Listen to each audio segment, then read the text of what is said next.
guys, you're welcome to the Universal Worship Network YouTube channel. My name is Adesio, and with me is... I'm Wale. On today's episode of Mailbox, the first mail is from Caroline from San Francisco.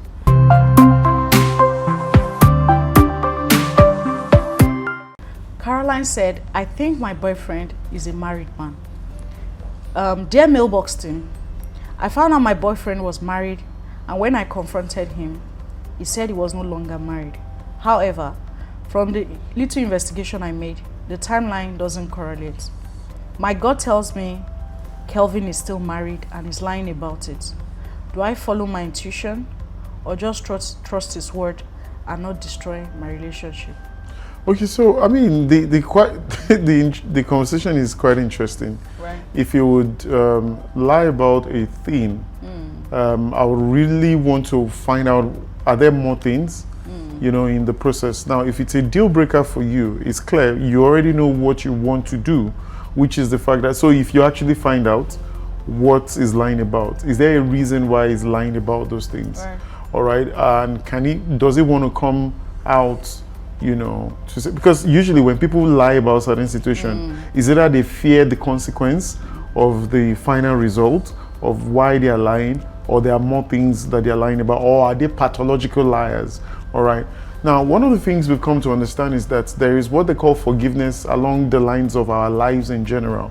If you leave Kelvin or Calvin, for instance, there could be the potential of other people doing the same thing. Is that what you're going to keep doing? All right. Or do you want to get to the bottom of this entire conversation and then know why this person did what they did? Is this something you want to forgive and then move on? Or is it totally unforgivable? I mean, there's so many questions in here. Again, because you are the one in the relationship, you know antecedents, you know several things, there are history, there is what they call the emotional bank. Is this the only thing, or are there other things to be considered? If there are other things to be considered, maybe it's time to move on. If there are no things, if it's just a situation of him, all right, having to be scared about the consequences of those things, not that he's actually outright lying, then you have got a decision to make. So for me, I think I'm even going to look at it from a legal perspective, right. Because I mean, beyond having a relationship, this is you guys trying to get married. So the implication is that you yourself said you found out your boyfriend was married. When you confronted him, he said he was no longer married, which means he was actually married, So what you should even be concerned about now is the legal status of the marriage, not even him telling you he's married or he's not married. Because most misconception about people separating is that sometimes when it's not done legally or when there's no end to it, they tend to come back to each other and it becomes your problem. Or probably you want to do stuff, maybe apply for a visa, or you want to travel somewhere, you want to do stuff, and then you now get to find out that this guy is still in the books as a married man to another woman. That might even be a whole lot that would hurt you. And then to start with, once the investigation is starting from the beginning, it's already looking a bit shaky. We talk about foundational things and issues of things. Once you start having you start seconding thoughts and all that, I think it's just better for you to just take it slow. If you really need, you have the luxury of time to get to the bottom of it. If the guy genuinely likes you, he would come correct. Right. Because the truth about the matter is, in saying the truth, is not in saying it, is in the act and the actual truth. So the guy can tell you to just come here to say, you know what, don't worry, I'm not married. And then you say, oh, okay, because I don't want the relationship to go bad. But then again, if he genuinely likes you, he will tell you the real situation. I'm still married, we're still processing divorce, or we are just separated, or we have issues. That way, you have clarity. If you want to stay, you can. If you think you cannot stay with that information, and then you let go. Absolutely. I hope we've been able to deal that.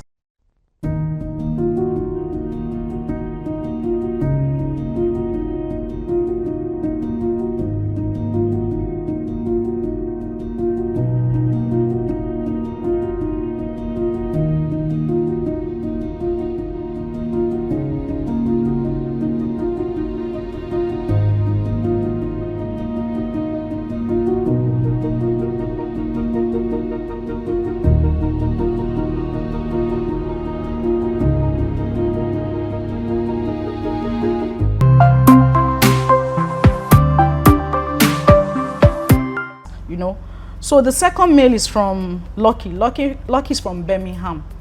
He or she said, I've been close friends with my colleague for 5 years, and our wives are friends too. So finding out he's having an affair with our boss was a huge shock. I confronted him, hoping he sees the harm he's causing, but he doesn't seem to care or want to stop. His wife trusts me to look out for him, but I feel responsible to her. But I don't know if it's my place to expose the truth. Do I tell her and risk breaking up two families, or stay quiet and keep this heavy secret to myself?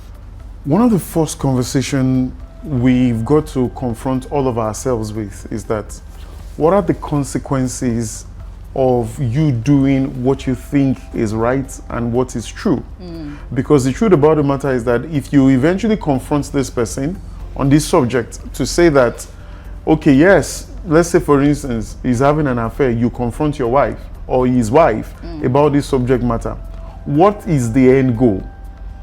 Because we've got to look at it, are you restoring people back? Because if you call someone your friend, restoration is one of the biggest things you've got to do, all right, in terms of all of these things. So when you look at it from that perspective, are you actually restoring these people? Are you breaking families? If there are children involved, for instance, their life will probably change from that moment. We've got to be confronted with the consequences of every conversation, every decision that we make. And this is one of the reasons why I will say to people that when we gather together as friends, one of our primary focus for your friendship with people is not just being social. Right. It is a moment in which you are interceding for people, because there is wisdom that is unavailable to people on the outside. Now you break a family, let's say for instance you discuss and all of that, now the boss gets fired, the guy gets fired, depending on what that situation is, you break their home and all of that. It takes years for that to be restored, and this is why Christianity is such a powerful experience in the lives of people. Right. That's why, in Christianity they will say, if a man is sinning, if there is a sin that is not unto death, it says restore them carefully. Right. That's what the scripture says. It says restore those people carefully. And when you are restoring them, it's not in a position for you to judge them, because when you restore, that same thing that is in that person's life can also be in your life, and you might not be aware of those things. So it's not about being critical or judgmental on the subject matter. I am very interested in this conversation, not just for answering on Mailbox, but in general. If I'm to bring people into these two people are fighting on a particular conversation, is there a possible way of restoring without damaging? Because when you go and tell the person's wife, or you've confronted him, he hasn't done anything about it, that means his heart is hard on the subject matter. He can't see the way. So the only person who can ultimately convince this person is God. God can convince this person in such a way that he will understand the import of his decision or his actions, and then ultimately restore every single situation. Because personally, I believe in restoration permanently rather than in a temporary way. That's my thoughts on that. Okay, so for me, I'll first of all want to pick up from the line where he said, if Lucky is male, that his wife trusts me to look out for him, and I feel responsible to her. No, you don't. So first off, in marriage, I think there are hierarchy. Yeah. The first is the wife to the husband, right, before a third party. In this question, you must understand the fact that you're actually a third party. Yeah. So you must be able to take your place first as a third party. Nobody would put you in charge of anybody's husband or wife at their place of work as an adult in terms of relationship. And in this life that we are in, you are still going through life. So the case might actually switch, and the next time it might be you. That is not that to mean that we are trying to indulge, but what we are trying to say, just like Wale explained, is that the goal to certain situation or conflicts is very, very important. What's your mission? Is your mission to break home or to break relationship? In summary, is that you should just I think back a bit, take a bit of you should just sit back while he's praying for the family. If he's closer to the guy, to a level that for you to be able to confront him, at least you have some level of closeness with him. I think you need to speak to him, because then again, in all these things, you need to hear people's story. Funny enough, it might not even be news to the wife. Right. There might be issues behind it. You don't even know what is going on in that marriage. So I think you want to pick it from the place of having a conversation with the mindset of not confronting or blaming anybody. Because sometimes, you know, when there are issues and people become confrontational, some people will just keep quiet. People will just keep quiet. They won't say anything. You won't even get to the bottom of it. So I think ideally, anytime there are conflicts, and just like you said, this is not for Mailbox alone, generally, when there are conflicts, try as much as possible to, if you really want peace or you want to get to the root of it, first off, change your mindset. Right. Don't have that mindset of condemning or confronting people. Listen to their conversation. It's on the basis, there's a way you tell people to go to hell that they look forward to the trip. There's a way you would have to talk to the guy that he won't be confrontational. You say, you know what, I've been wanting to, she knows about these things I need you, is a challenge. So you might even be prayer partner as a result of that. Right. So see the good in the situation and try to talk to the guy, not from confronting or wanting to report to the wife. You understand what I'm saying? So I think that's what I would rather advise.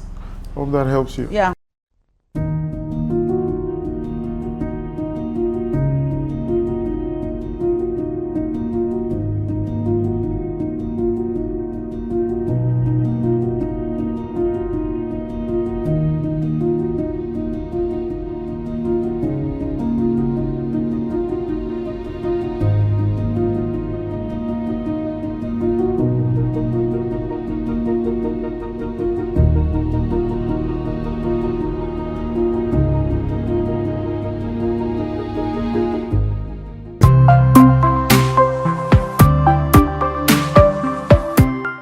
So this will take us to the last mail from Kemisola. Kemisola is from Atlanta. Kemisola said, my husband never visits my parents. Hi, I'm a Nigerian living in America for 12 years, and I've been married to my husband Jide for 6. Jide came to US through me, and though I rarely go back to Nigeria, he visits often. Despite this, he has never visited my parents, even though his family house is nearby. My parents who actually introduced us are hurt, but don't make a fuss to avoid issues in our marriage. I've talked to him, but he insists he's not obligated to see them. Isn't it wrong for him to avoid them like this? So, you know, when we speak about certain conversations, right, and people insist that you can find solutions to people's problems without having to talk to their maker or their creator, I begin to wonder what school of thought that is. An adult anybody who is above 12 years old, anybody, even if they are children that you give birth to, if you don't begin to employ the conversation or the substance of prayer in those contexts, you will lose out on every single thing. Right. If somebody introduces you to someone and all of a sudden you don't want to see them, there is more to the conversation.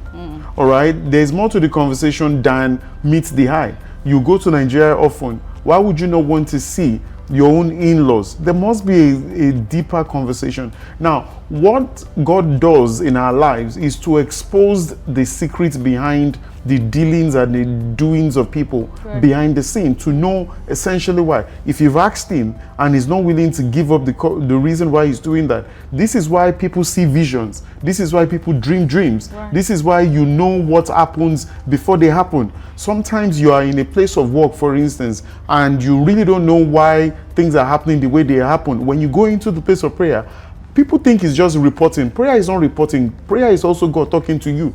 So when God speaks to you, you know essentially what is behind all of this entire conversation. It's one of the reasons why people subject themselves to prophets, because they are not aware. So what are the prophets doing? Right. Are they not praying about it? You want a solution to a particular thing, you've been trying to get a solution, you go to a known prophet and all of that. And this is why some people also enter into scam kind of situation.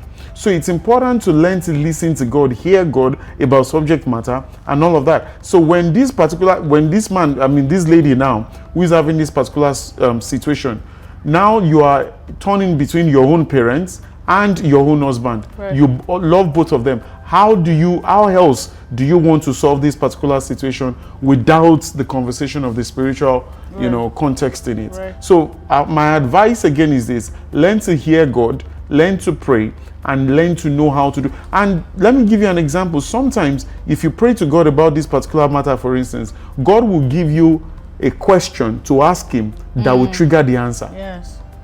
All right, and I think that's my solution to it. Right. Okay. So just like Wale has said, so I think it's even beyond what she's trying to push for, because really they are your in-laws.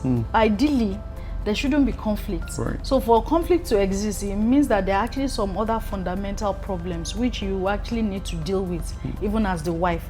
Don't forget that there are different people involved in this matter. Right. You as the wife, you're involved.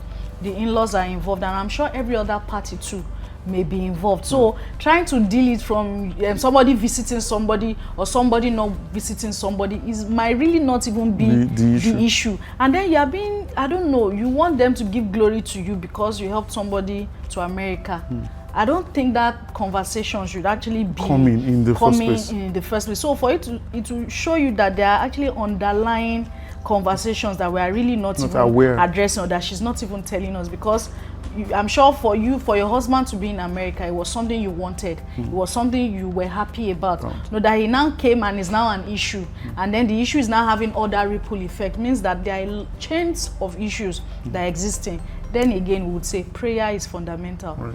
Clear communication, genuine conversation is also important. So by the time those things are done, I liked what you said about I didn't hear that, what's it called, that she was one who brought him to America. There's a possibility that the man is even resenting her. Do you understand? So because you are holding it over his head. Exactly. So I'm sure by the time you fix those legs, the neck will fix. Right. By default, he would even be the one to say, I mean, so sometimes you shouldn't leave one issue to address the other, else we'll just be pushing our luck. Right. So would advise you that there are other umbrellas that needs to be dealt with. All ego, arrogance, trying to give glory to yourself, or trying to be saying you are the one that ushered somebody to a certain country, or you trying to shovel or choke your opinion or suggestion on people. I think you should play low on this and try and see how your bond, your relationship can be a bit solid, so that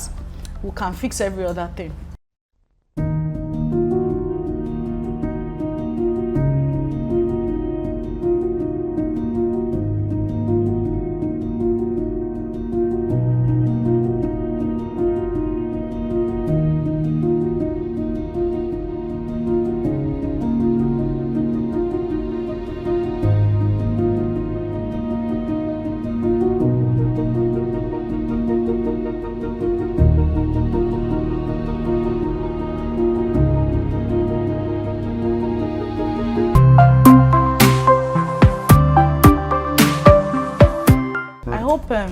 We've been able to help on this conversation. So that will be all on this episode of Mailbox.